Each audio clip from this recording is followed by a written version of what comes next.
Hi, I'm Critical Pixel, and I would like to introduce Hexagonal Chipmunk here. Hey. To My Little Pony, Friendship is Magic. My Little Pony, come on. My Little fucking pony, mate. There's nothing manlier than My Little Pony, I guarantee you. Nothing manlier than My Little Pony. I can guarantee this. We're going to show him just what little ponies can do to men. Real men. My little pony, my little pony. Manly review. Have you ever seen Fairly Odd Parents? Yes, I have, yes. Timmy Turner, the girl who plays Timmy Turner is Twilight Sparkle from My Little Pony. Lorne Faust, the creator, also made Powerpuff Girls. Well, anyway, we're going to have a look at the very first pilot episodes to My Little Pony and see what he really thinks. If I can turn this guy into a brony, then possibly it is worth any guy checking this out. So, what are we going to do? We're going to watch My Little Pony. Do you know why? Why? Because friendship is magic! Friendship is magic. It's how magic is. So the storybook opens to explain the magical plot of Equestria, of the two sisters who ruled over the entire land. The eldest used her unicorn powers to raise the sun at dawn. The younger brought out the moon to begin the night. What is the problem with the younger sister raising the moon? Come on. What is the problem with that? What do you reckon is wrong with that? What is something wrong with that? Come on. Explain to everyone what is wrong with the younger sister raising the moon every day. Seriously, come on. Well, you've literally watched it for 5 seconds. You've already burst out laughing. Give it a minute. I could not contain myself. 5 seconds in. What's your opinion? What's your opinion of My Little Pony so far? Fucking cheesy. You've got Princess Celestia and you've got what? Nightmare Moon. That's it, Nightmare Moon. Who is right? So that one's Princess Celestia, who is and she raises the sun every day apparently. Twilight Sparkle is this unicorn who reads the story about the mare in the moon, and how Princess Celestia managed to banish her sister into the moon using the elements of harmony. He's possibly going to come back in 1,000 years to give a 1,000 years of darkness. I think it was 1,000. Basically, infinite darkness. Twilight Sparkle, who's like Princess's #1 librarian. Instead of hanging out with the other ponies, Twilight seems more interested in trying to find out more about the possible coming apocalypse. Oh, come on, look. That's Twilight Sparkle. Don't be dissing Twilight Sparkle, mate. Twilight Sparkle's fucking awesome. Really? Yes, she is. Twilight rushes back home to try and find the secret to the elements of harmony, where she comes across her little bitch dragon Spike. Pretty much 99% of the time he gets fucked over by women. Don't we all? Yep. Twilight quickly discovers that the mare in the moon is in fact Nightmare Moon, who is set to return this year, bringing with her the nighttime apocalypse.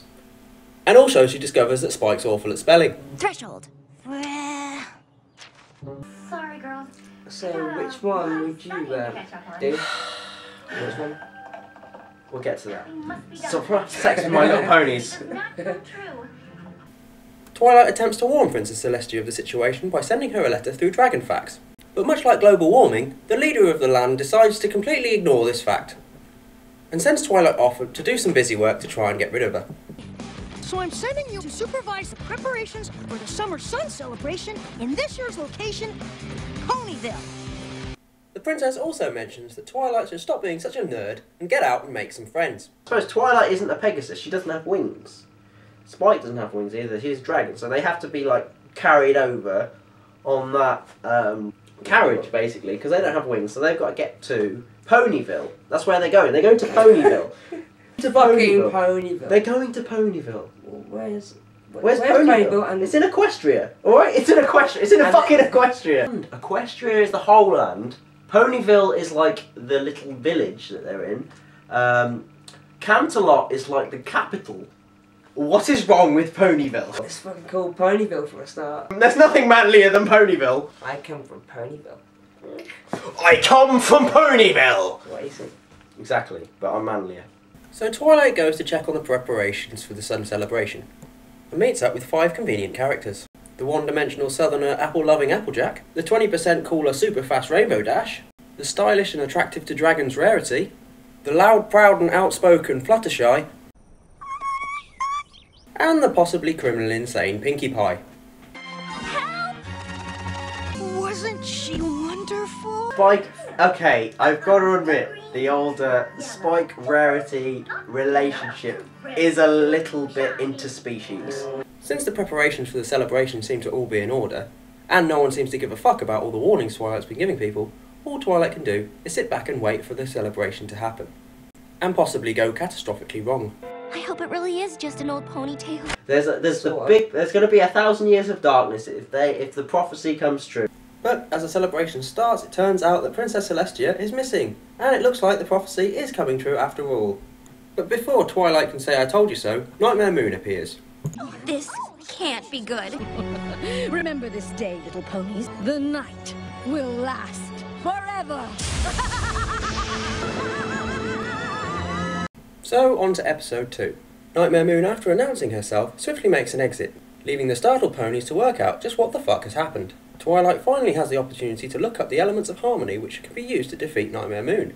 However, this means venturing into The Evergreen Forest! a forest! Oh no! Since enchanted forests at night time are exponentially more dangerous, a cliff edge actually managed to sneak up on them. Let go. And I thought that Pinkie Pie was the psychopathic one.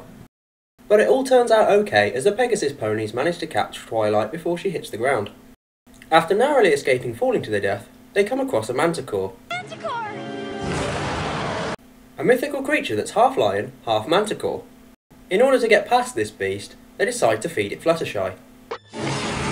Fluttershy! But luckily he turns out to be vegetarian. Next they have to fight their way through a bunch of scary looking harmless trees. In order to defeat the harmless trees, Pinkie Pie decides to sing them a song, and like most of Pinkie Pie's songs, causes things to spontaneously combust.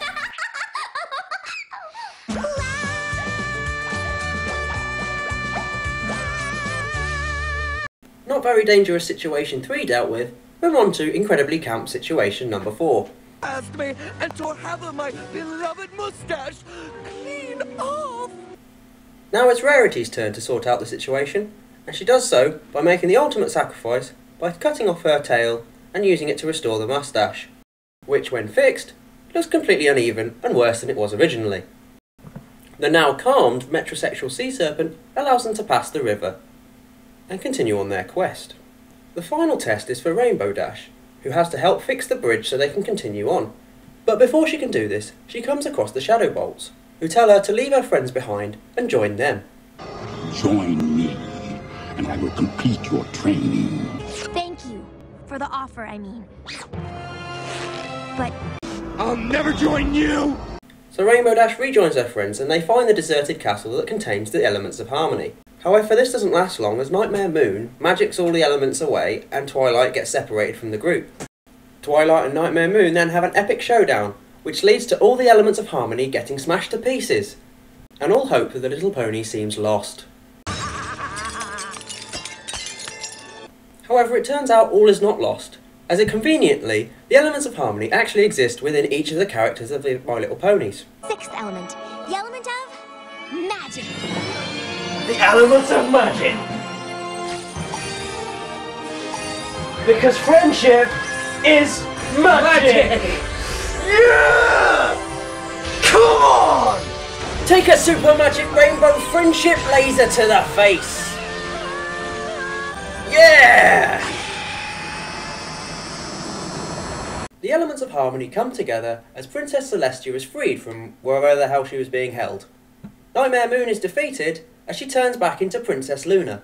It appears Princess Luna conveniently has forgotten about the 1,000 years of torment she's been locked inside the moon, as she forgives her sister, and all is well. She reclaims her throne, and rules the Knights of Equestria once more. They all head back to Ponyville for a celebratory party, where Princess Equestria tells Twilight Sparkle that she is to remain in Ponyville and report back every week on what she's learnt about the magic of friendship. Come on! Come on! Opinions so far. I mean, come on. Give it credit where credit's due. It is actually not that bad. I can't give credit. Oh! It's a girl's estrogen. It's estrogen running through big fucking room and they put this fucking film together. Look, It's like, okay, but did it not teach you something? the only thing about this film that I found that was like okay was the fact that I could relate a girl to a You pony. can really have like very individual personalities that you can relate to certain people. So, and it's got the whole good message about friendship, and it's really well animated, and it's got good characters and good characters. Okay, it's really well animated. Well, did yes. you not enjoy watching that, or did you really hate it? Did you honestly? Did you really hate it, or did you actually have a little? If bit I of was a different frame of mind, then I might actually enjoy it. I have to admit, but Applejack telling Twilight Sparkle to let go when she's hanging over the edge, that is a bad idea, because she didn't even say why. She's like, don't worry, you're going to be looked at. Don't worry, they're going to catch you. She didn't even mention that. Did not even mention that. She just said let go. If I was hanging over a cliff and someone told me to let go, I would not. I would not be happy about that. Wouldn't. I would not trust someone that. If someone said like, "Don't worry, there's someone there beneath you to catch you," then yes. But she didn't even mention that. She did not say anything. No, she didn't. Just because I've got wings. No, Applejack did not have wings. She was the one holding on to it, who told her to let go, and that is probably my main problem with the whole of the episodes that we have. Is that one moment. The rest of it, fine. Yes, Fluttershy, talking to the lion, getting the thorn out of his paw. That was a little bit of a risk. Because they're all girls, aren't they? So I could do that one. I could do that one. Yeah. Because I would like to do that one. You would like to do that. You know, okay, maybe having sex with ponies is not something we should be discussing, but they do have nice asses. I mean, maybe put clothes on it, like a little bit. No, they do. They do wear clothes. They do have like in episodes they have like whole episodes about clothes. You know, like women do. But no, it's not primarily about that. And normally they are going around naked. So if you are going to discuss this, you've got to remember they are ponies. Oh, they're not shit. people. They're ponies. Well, why and do the they have whole these phallic fucking things on their heads? they're fucking unicorns. I mean, what do you want? Unicorns. There is an episode where Twilight Sparkle's unicorn goes floppy, and I gotta admit it does look a little bit like a penis. You have that is a little bit on the. It's kind of like saying, side. I really think I find you attractive. Because of the old floppy unicorn. Yeah. Yeah, my unihorn is. I just don't have the unihorn for you. Yeah. You know, you've got your Pegasus, which are the ponies with wings, right? You've got the unicorns, which are the ponies with unicorn, yeah? You've got the ponies which aren't either. You'd think those normal ponies would get, like, you know, unicorn envy or Pegasus envy. But then you got Princess Equestria, this big-ass B.I.Isnitch, who's got, like, the wings and the horn. And the up in the business. And up in the business. Yeah, and the rainbow tail and all that balls.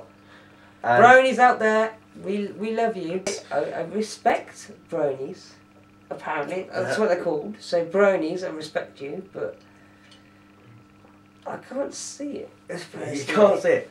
As I've guilt pleasures. I have Care Bears. Care Bears. You love the Care Bears. No. You love the Care Bears, and yet you dismiss this. Friendship is in your stomach because you No, it's not. get a few drinks down you. Friendship is not in your stomach. It is in your horn, and it is in your little tiara. That's where friendship is, and it magics evil away. Shit. I've been Critical Pixel. And Hexagonal Chipmunk. Do you wanna do that in a less gay way? I've been Critical Pixel. Oh no, I'm Hexagonal Chipmunk. That is terrible.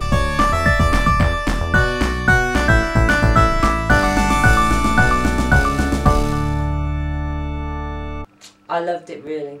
No, you didn't.